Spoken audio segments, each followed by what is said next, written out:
ये केवल इसलिए दिख रहा है कि शक्ति और एकता में कमी है। जिस दिन एकता और शक्ति वास्तविक दिखेगी उस दिन जो कहते हैं मिले मुलायम काशीराम, हवा में उड़ गए जय श्री राम, उस दिन नारा आएगा कि क्या मुलायम का काशीराम, सारे बोलेंगे जय श्री राम। तस्लीम रवानी, आप सेकुलर पॉलिटिक्स के इस देश के अंदर बड़े वरिष्ठ प्रोदा हैं, बाहर निकालो इसको, बाहर निकालो। और मैं ये बात बड़ी साफगोई से आपसे पूछता हूं, सबको राम धुन सुनाई दे रही है, क्या सुन सुन सुन राम की धुन आपको भी सुनाई दे रही है?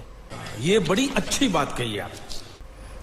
हमको तो सुनते हुए 50 साल गुजर गए, ठीक है, आधी सदी गुजर गई। अब ये सुनते हुए बुढ़ापा आ गया, आप कह रहे हैं। सियासत में आए हैं, बुढ़ापा आ गया। बुढ़ापा आना जरूरी नहीं है 50 साल में, लेकिन मैं जो भी लोग चुनाव लड़ते हैं, राजनीति में हैं, वो अपना चुनाव चाहे जिस धर्म के भी हों, वो अपनी आस्था के अनुसार लड़ते हैं। मैंने चुनाव लड़े तो मैं भी कहीं अल्लाह मियाँ से प्रार्थना करता हूँ, रोज़ा रखता हूँ कि भाई मैं भी कामयाब हो जाऊँ, मेहनत करते हैं।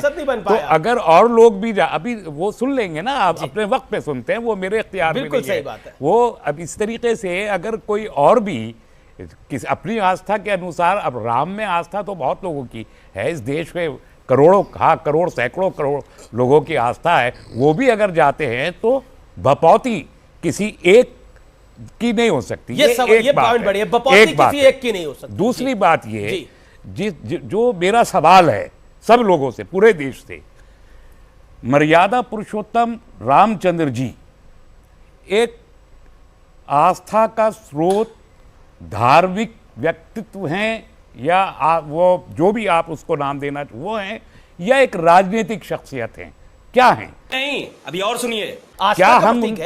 क्या हम उनको राजनीतिक एक सिंबल के तौर पर इस्तेमाल करने की इजाजत किसी सियासी जमात को दे सकते हैं? ये एक बड़ा सवाल है जो इस देश के लोगों को कुछ भी सुधांशु पॉलिटिकली आपने यूज करा, बाकी सब फॉलो कर रहे हैं, इसका भी जवाब 50 सेकंड देना चाहता हूं।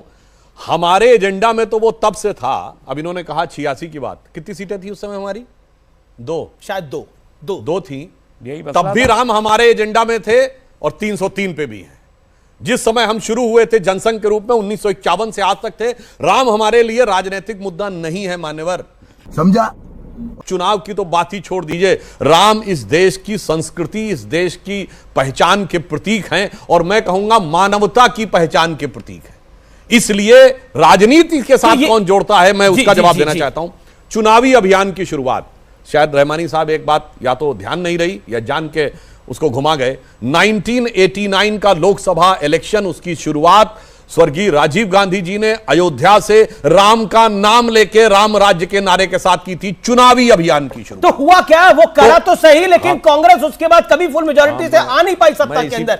आप आए दो बारी, 2014 और 2019। उसका कारण यह है जी कि वाजपेयी जी के स्टेटमेंट याद कर लीजिए अब। नहीं, मैं उसी पॉइंट पे। और सर, अगर स्टेटमेंट याद करना तो मुलायम सिंह जी का फ्लोर ऑफ द हाउस पे है कि हम बाबरी मस्जिद दोबारा तामील करेंगे। हाँ। और नरसिम्हा राव का प्राइम मिनिस्टर है। जबकि हकीकत एक और बात बता दूं, हमने कभी नहीं कहा हम मंदिर बनवाएंगे, हमने कहा कि हम मंदिर निर्माण का समर्थन करते हैं। मंदिर निर्माण तो राम जन्मभूमि। अब सुधांशु जी इतना भी शरीफ आप मत बनिए, आपने कहा था सौगंध राम की खाते हैं, मंदिर वही बनाएंगे। सुनिए तो कर रहे हैं मान्यवर। जी अब ये क्या मजबूरी है, ये पूछिए। अरे भाई, मजबूरी क्या है? हमने ये नहीं कहा था, ये किसने गवाया था गीत?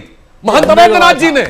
वो राम जन्मभूमि न्यास समिति के अध्यक्ष थे। और आगे उससे पहले क्या बोला था? जन जन के मन में राम रमे और प्राण प्राण में सीता है, और हृदय की धड़कन रामायण पग पग पर बनी पुनीता है। इसलिए नरनाहर श्री पुरुषोत्तम का हम मंदिर भव्य बनाएंगे, सौगंध राम की खाते हैं, पार्लियामेंट बनाएंगे।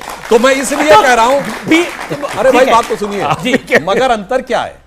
इनके तो सीएम ने कहा कि मस्जिद तामील करेंगे, जबकि फैक्ट बताऊं, इस्लामी मामलों के जानकार हैं, कि भाई मुलायम सिंह और नरसिम्हा राव तो इस्लाम की नजर में काफिर हैं। काफिर तो मस्जिद तामील कर ही नहीं सकता था। बात तो सही है। और सरकार मस्जिद तामील नहीं कर सकती, काफिरों के पैसे से मस्जिद कैसे तामील हो सकती? इसके बावजूद किसी ने अपोज किया हो तो बताइएगा। Bye bye, tata, good bye.